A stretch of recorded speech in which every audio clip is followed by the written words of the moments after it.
Silakan Bunda Ika. Siap. Bismillahirrahmanirrahim. Assalamualaikum warahmatullahi wabarakatuh.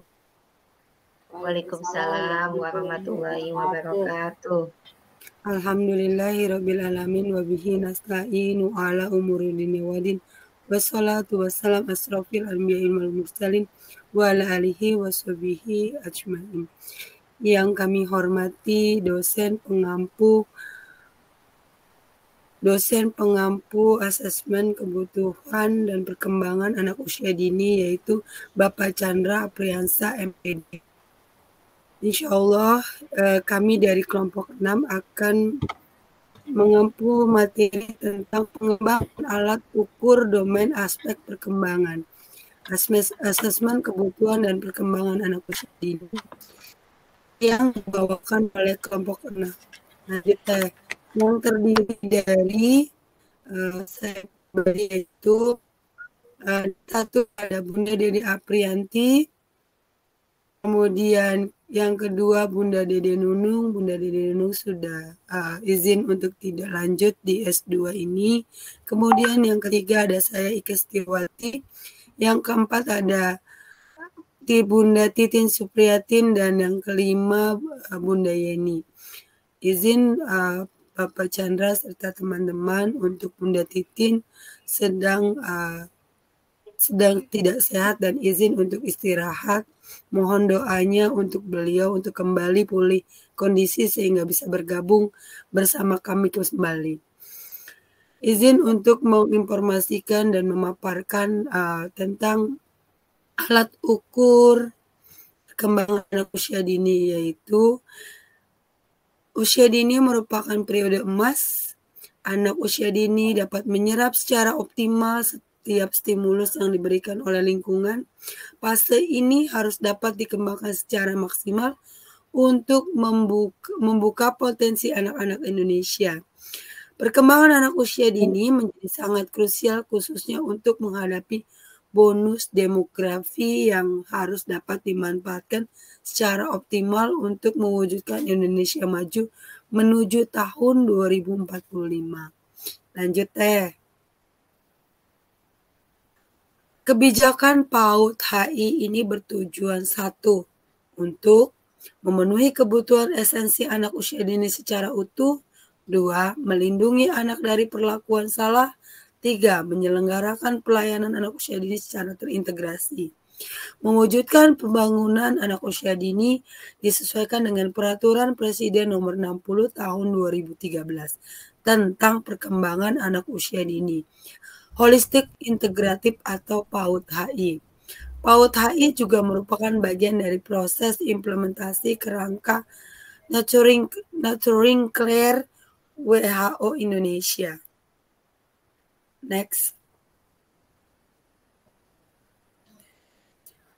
Prinsip penyelenggara PAUD holistik integratif. Pelayanan yang holistik meliputi aspek kesehatan, gizi, pendidikan, dan pengasuhan. Pelayanan berkesinambungan meliputi pelayanan bagi anak sampai usia 6 tahun. 3. Tidak terdiskriminatif. Semua anak, yatim piatu, laki-laki dan perempuan berkebutuhan khusus, anak cacat, anak di daerah konflik, daerah terpencil, dan lain-lain. Perluasan distribusi pelayanan, akses mudah, keterjangkauan ekonomi, penerimaan secara sosial kultural. Keempat, partisipasi masyarakat harus terlibat mulai dari perencanaan sampai evaluasi. Berbasis budaya konstruktif meliputi mempertimbangkan budaya lokal dan global yang positif. Keenam yaitu good progress-nance, transparansi, akuntabel, partisipasi efektif, efisien, dan pemanfaat sumber daya yang ada. Next. Bagaimana mewujudkan perkembangan anak usia dini dan bagaimana perkembangan alat ukur domain aspek perkembangan anak usia dini. Perkembangan alat ukur perlu menempuh langkah-langkah tertentu.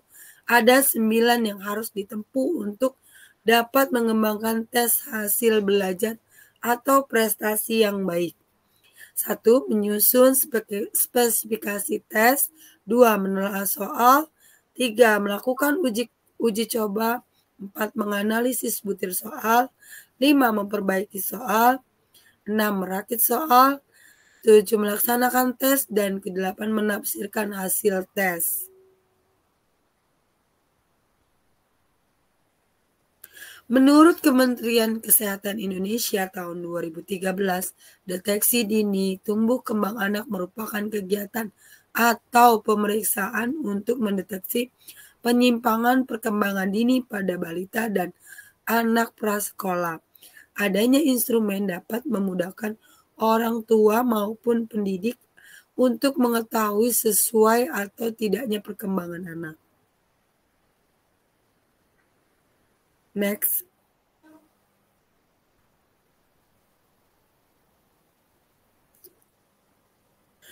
Pengukuran adalah bagian dari esensial kegiatan keilmuan. Pengukuran itu terdiri dapat didefinisikan sebagai measurement is the assessment of numeral of object or even according to rules by Stephen 1946. Pengukuran adalah suatu prosedur pemberian angka kuantitatif terhadap atribut atau variabel sepanjang suatu kontinum. Nah, Early Childhood Development Index atau EDCDI. Indonesia tahun 2018. Ini berdasarkan Rikerdas 2018, integrasi untuk memonitoring dan mengevaluasi capaian perkembangan anak usia dini di Indonesia. Pemenuhan SDGs khusus indikator 4.2.1 yakni porsi anak usia dini di bawah 5 tahun yang berkembang dengan baik on the track dalam bidang kesehatan, pembelajaran, dan psikologi.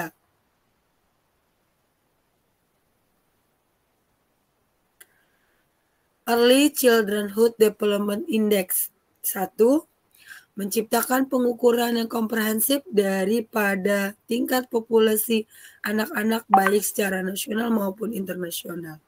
2. Mengukur kesehatan, pembelajaran, dan kesejahteraan psikososial anak-anak dan melihat apakah terdapat keterlambatan dalam perkembangan anak-anak dalam populasi. ECDI 2030 dapat digunakan untuk mengukur anak dari umur 24 sampai 59 bulan. Sebagai alat ukur untuk pelaporan SDGs indikator 4.2.1. Materi slide selanjutnya akan dilanjutkan oleh Bunda Dede. Kepada Bunda Dede, waktu dan tempat disilakan. Terima kasih Kak Ike. Selanjutnya saya akan memaparkan dari apa itu ECDI atau ECDI. Mengapa ECDI? Karena sesuai dengan kebutuhan pelaporan SDGs, telah diuji dan mudah digunakan atau diadaptasi, dapat digunakan sesuai dengan konteks lokal, sesuai dengan domain perkembangan anak di Indonesia, STPPA, dapat dikompresi atau digunakan secara global. Telah digunakan di 60 lebih negara, 15 negara diantaranya memasukkan ke dalam National Survey. Berbasis populasi, berguna untuk menyusun kebijakan PAUD di tingkat pusat dan daerah atau provinsi kabupaten. Telah digunakan oleh BPS, Susenas, dan Riskesda 2018. Selanjutnya yaitu ini lama waktu wawancara berbagai instrumen ECDI. Kenapa menggunakan ini? Karena ini hanya 5 menit saja bisa digunakan, jadi sangat efektif. Selanjutnya Teh.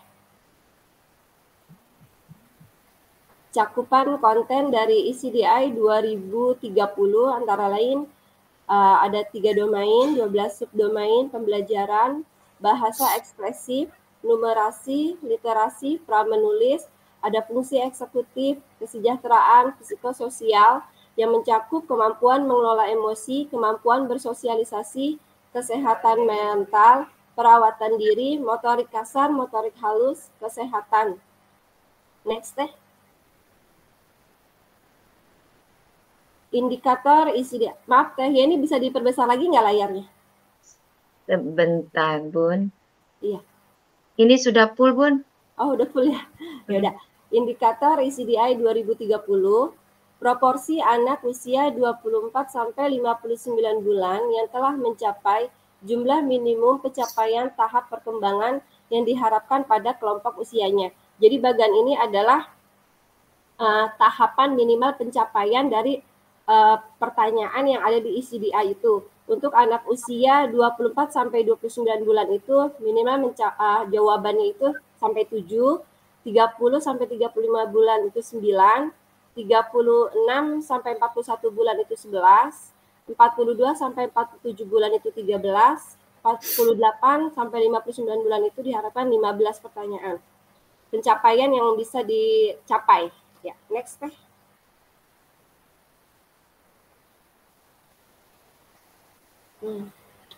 Udah nggak bisa diperbesar lagi ya teh? Ada yang nggak kebaca soalnya nih? Kelihatan? Belum. Yang dalam lingkaran itu? Ya, geser aja mungkin. Samping geser ya kali teh. Geser ke. Nah. Bunda mau bacanya mana dulu? Nanti saya geser. Yang kiri aja deh teh, yang kiri aja. Bacanya yang kiri aja coba. Yang kiri dulu. Nah, ini. Iya. Oke. Silakan pilih. Atas. Ya, makasih teh. Masalah utama bagi negara berpenghasilan menengah rendah adalah perkembangan anak yang terlambat, di mana sekitar 250 juta anak di bawah 5 tahun berisiko tidak mampu untuk mencapai perkembangan yang maksimal. Itu menurut World Bank 2017. WHO mengedepankan bahwa tumbuh kembang anak merupakan suatu tahap kehidupan yang diawali pada masa kehamilan sampai dengan usia 8 tahun. Perpres nomor 60 tahun 2013 tentang pengembangan anak usia dini, holistik, integratif atau PAUD HI. Ke kanannya bisa nggak teh? Oke. Turun sedikit teh. Komponen perawatan pengasuhan. Yang pertama itu kesehatan yang mencakup antenatal dan postnatal care, pelayanan ibu hamil, pengobatan pneumonia pada anak. Lalu nutrisi yang mengandung IMD, ASI, dan nutrisi. Selanjutnya pengasuhan responsif, yaitu dukungan orang tua atau pengasuh atau pengasuhan anak kualitas daycare. Pelindungan dan keamanan, akte kelahiran, sanitasi, air bersih, dan kesempatan belajar sejak dini, stimulasi dini di rumah, ketersediaan buku anak di rumah, bermain di rumah, partisipasi pada pendidikan prasekolah. Oke, next teh.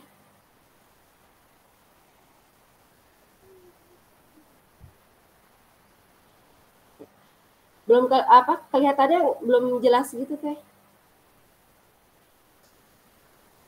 Jadi baca yang ini dulu ya. Ya. Oke deh. Ya. Skor ACDI per individu. Scoring indikator skor sama dengan 1 jika memenuhi kondisi berikut. Nih, ini beberapa pertanyaan untuk pengukuran, yaitu, maaf teh ke kiri. Oh, ke kiri aja. Nah, kiri dulu sebentar. Nah, ada mencakup nama, dapat membaca setidaknya 4 kata sederhana atau populer, mengetahui dan mengenali simbol angka 1-10, mengenali atau dapat menyebutkan setidaknya 10 huruf alfabet atau abjad. Boleh ke kanannya teh? Sudah? Oke, sudah. Skor indikator, skor sampai dengan 1 jika memenuhi kondisi berikut, yaitu yang tadi saya baca itu mencakup literasi dan numerasi yang dapat melakukan minimal 2 hal. Ke bawah lagi teh, ke kiri.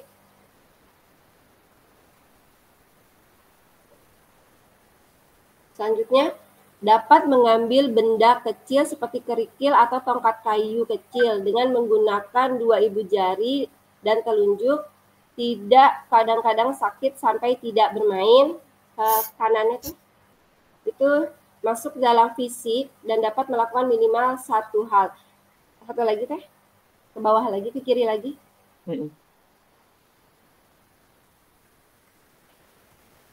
Dapat mengikuti pemerintah sederhana untuk melakukan sesuatu dengan benar saat diperintah atau diberitahu sesuatu. Nama yang sedang dinilai mampu melakukannya sendiri tanpa dibantu. Pembelajaran ini dapat dilakukan minimal satu hal. Selanjutnya ke kiri lagi, Teh. Mampu bermain atau bersosialisasi dengan baik bersama anak-anak lainnya, suka tidak menendang, menggigit, atau memukul anak lain atau orang dewasa, tidak mudah terganggu konsentrasinya dalam melakukan sesuatu hal. Ini termasuk ke dalam sosial emosional yang dapat melakukan minimal 2 hal. Semua itu, kategori semua itu terpenuhi minimal 3 dari 4 dimensi dalam ECDI. Selanjutnya, Teh. Nah, ini adalah bisa lebih diperkecil aja nggak Teh, biar kelihatan semuanya. Nah, ini adalah hasil survei yang dilakukan dari ECDI, yaitu dimensi literasi numerasi. Dalam dimensi literasi numerasi yang sudah dilakukan oleh ECDI, hasil surveinya yaitu 64,60% anak usia 36-59 bulan memiliki perkembangan literasi numerasi yang sudah sesuai dengan tahapan perkembangan di usianya. Terdapat kesenjangan antara anak di perdesaan dan perkotaan, serta maaf Teh hilang Teh.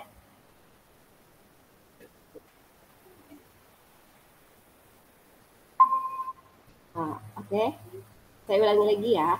Terdapat kesenjangan antara anak di perdesaan dan perkotaan, serta anak disabilitas dan non-disabilitas dalam hal perkembangan literasi numerasi. Boleh ke bawah, kan?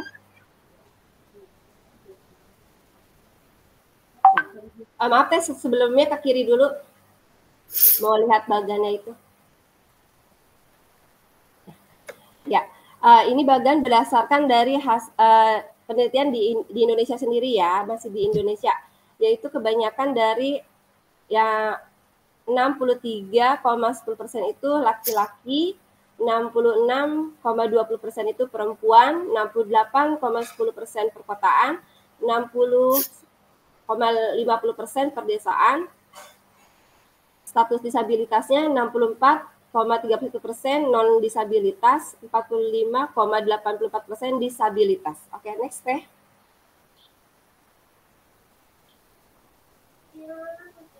Selanjutnya itu dalam dimensi fisik. Sebelah kirinya maaf Teh. Apanya? Yang sebelah kiri coba. Itu masih Indonesia atau udah mulai daerah? Indonesia. Masih Indonesia, oke. 97,80% anak-anak 36-59 bulan memiliki perkembangan kemampuan fisik yang sudah sesuai dengan tahapan perkembangan di usianya. Capaian non-disabilitas sedikit lebih tinggi dibandingkan anak disabilitas dalam hal perkembangan kemampuan fisik. Ke bawahnya boleh Teh? Atau ada di sampingnya lagi Teh? Enggak ada, sudah cukup. Oke. Yaitu next aja ya Teh ya? Next. Sudah? Next. Slide 19. 18. 19. 19. 19. Oke. Itu geser lagi ke kanan Teh, tolong. Dimensi sosial emosional. Iya. Dimensi sosial emosional. 69,90% anak usia 36-59 bulan memiliki perkembangan sosial emosional yang sudah sesuai dengan tahapan perkembangan di usianya. Capaian anak disabilitas sedikit lebih tinggi dibandingkan anak non-disabilitas. Perlu diteliti lebih lanjut terkait dengan jenis disabilitas yang berpengaruh terhadap perkembangan sosial emosional anak. Selanjutnya Teh, boleh ke bawahnya sedikit Teh. Yang tadi dulu. Masih yang ini dimensi emosional. Jadi skala ini. Oke. Ya, hasil penilaian ini ternyata anak laki-laki hanya mencapai 68,80%, lebih rendah, dan anak perempuannya lebih tinggi 70,90%. Di tipe daerahnya di perkotaan 70,50%, pedesaan 69,20%, Untuk status disabilitasnya 69,88% yang non disabilitas dan disabilitasnya 70,96%. Oke, next ya.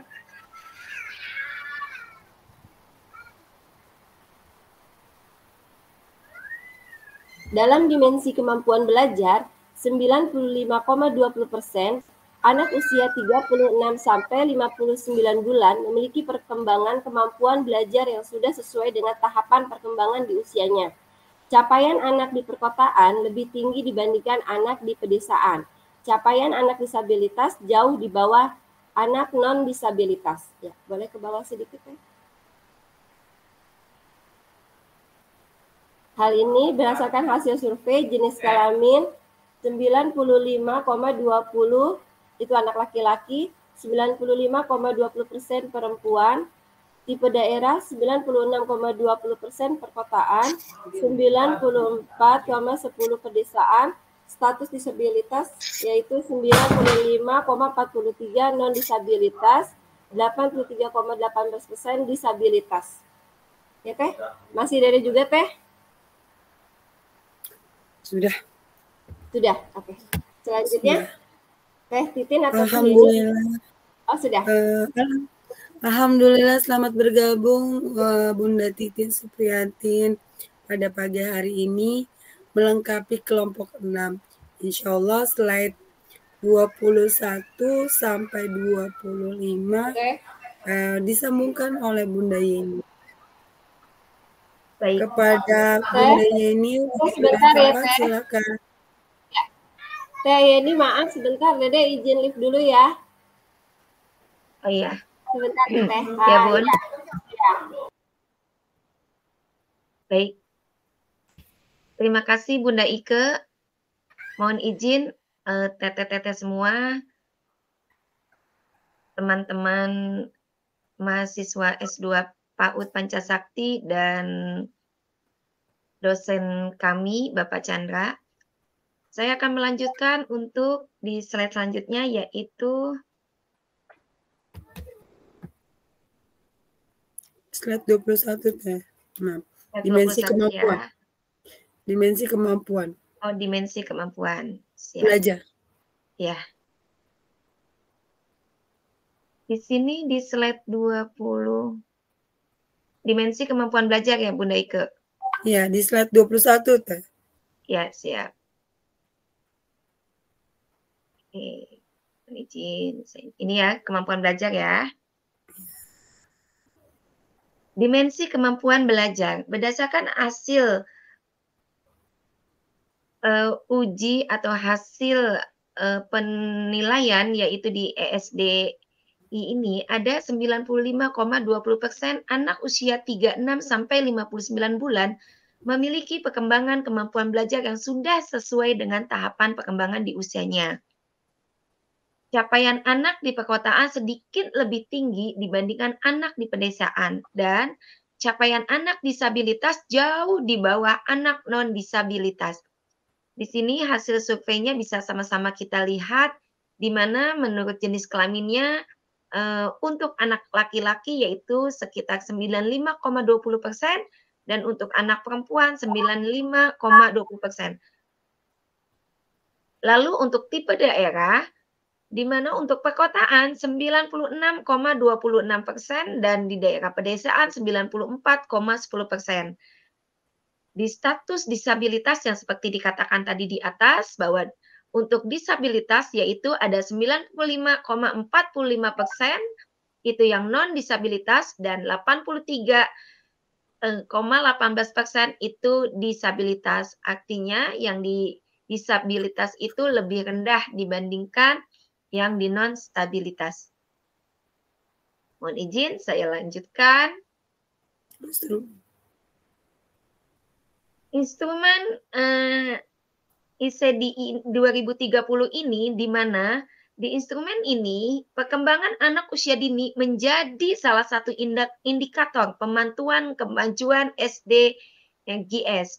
UNICEF melakukan pengembangan instrumen pengukuran perkembangan anak usia dini sejak tahun 2015 hingga sekarang. Pada bulan Maret kemarin setelah dirilis instrumen terbaru, di ACDI 2030 ini terdiri dari 20 pertanyaan yang diharapkan dapat mengidentifikasi variabel terbaik untuk mengukur indikator 42.1 SDGs.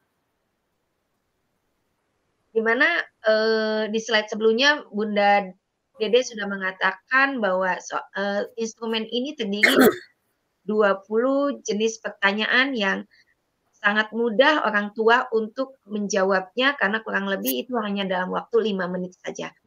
Lalu BPS dan UNICEF bekerja sama untuk melakukan uji coba instrumen ACDI 2030 pada tahun ini.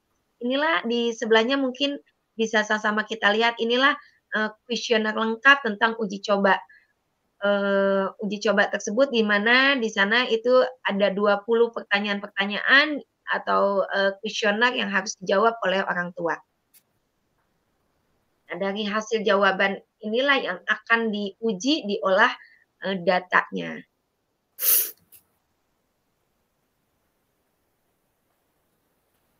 Ini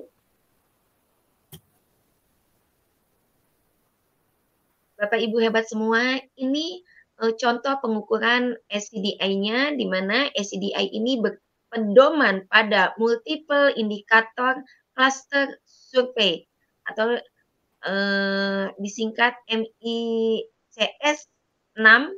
Terdapat 10 pertanyaan yang digunakan untuk mengukur capaian perkembangan anak usia 36 sampai 59 bulan. Tadi diketahui ya bahwa itu ada tahapan-tahapannya, mungkin di slide awal sudah dijelaskan dari mulai 5 soal, 10 soal, 15 soal, sampai 20 soal. Nah, 4 dimensi penyusunan ACDI ini, di mana yang pertama yaitu untuk dimensi literasi dan numerasi. Lalu yang kedua yaitu dimensi kemampuan fisik, yang ketiganya adalah dimensi kemampuan sosial emosional, yang keempatnya dimensi kemampuan belajar.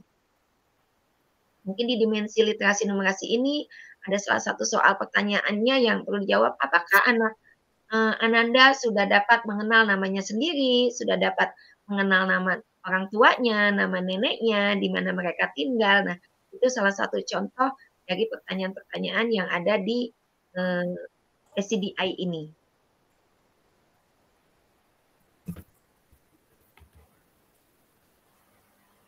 ACDI Indonesia itu di-launching di tahun 2018, di mana hasil surveinya yaitu untuk literasi numerasi itu 64,6%, lalu kemampuan fisiknya itu sekitar 97,8%, dan untuk kemampuan sosial emosional itu 69,9%, untuk kemampuan belajarnya yaitu 95,2%.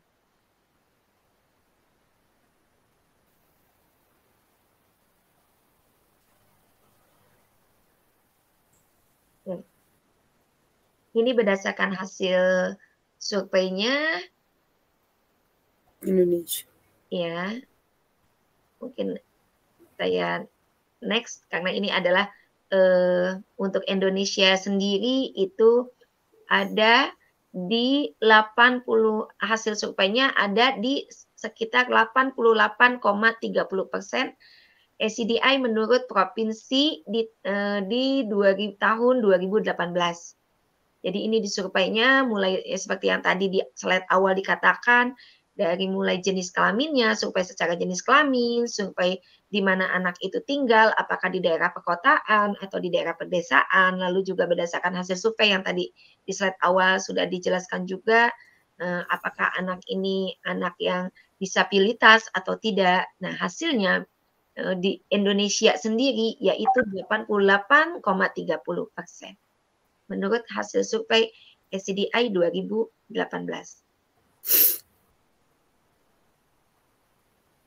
Baik. Mohon izin Bunda Ike, apakah ini masih saya yang membacakan atau Umi Titin? Izin Teteh Boleh dilanjutkan sampai slide ke-30. Oh, baik. Baik. Mohon izin Bapak Ibu semua, Pak Chandra, saya akan melanjutkan mewakili dari kelompok 6, buku analisis perkembangan anak usia dini Indonesia tahun 2018 memberikan gambaran tentang capaian perkembangan anak dan karakteristik mereka, serta keterkaitan ACDI dengan indikator sosial ekonomi berikut dengan analisisnya. Analisisnya salah satu contohnya yang sudah ditayangkan di slide ya Bun. Ini adalah salah satu contoh analisisnya berupa pertanyaan-pertanyaan yang harus dijawab oleh orang tua. Lalu ACDI 2030 ini awal pertama dikembangkan oleh BPS bersama UNICEF. Indonesia menjadi negara pertama yang mengadaptasi instrumen ACDI 2030. Telah dilaksanakan uji kognitif instrumen ACDI 2030 yaitu dari tanggal 2 sampai tanggal 4 Oktober 2020. Uji kognitif ACDI 2030, uji kognitif dilakukan terhadap 88 responden yang merupakan orang tua atau wali dari anak dengan rentang usia 24 sampai 59 bulan. Di mana uji kognitif ini dilakukan secara wawancara langsung yaitu sekitar 56 responden dan yang 32 responden itu dilakukan melalui by phone. Hasilnya sekitar 90% responden dapat dengan mudah memahami 20 pertanyaan yang ada pada instrumen ACDI 2030 dan dapat menjawabnya dengan baik.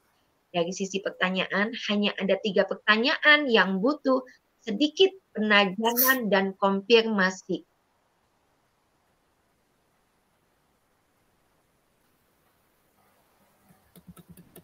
Baik, demikianlah paparan dari kami kelompok 6 keterkaitannya dengan materi alat ukur.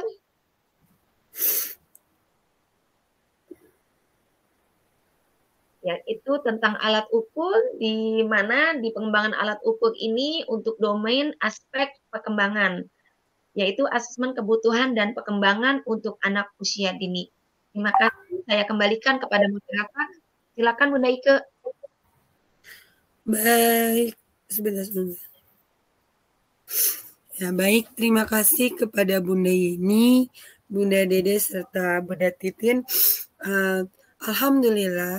Alhamdulillahirrabbilalamin, kami dari kelompok 6 telah menyelesaikan paparan materi tentang perkembangan alat ukur domain aspek perkembangan, asesmen kebutuhan dan perkembangan anak usia dini kepada teman-teman Bunda dan Yanda, Pasca Sarjana S2 Pancasakti Besak Bekasi, dan Bapak Chandra sebagai dosen pengampu. Kami dari kelompok 6 telah menyelesaikan paparan materi kami. Lebih dan kurangnya mohon masukan dan kritik serta saran dari kami kelompok 6. Kami akhiri materi paparan kami dari kelompok 6 dengan mengucap wassalamualaikum warahmatullahi wabarakatuh. Waalaikumsalam warahmatullahi wabarakatuh.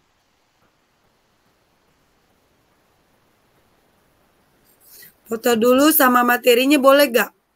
Itu udah dicop.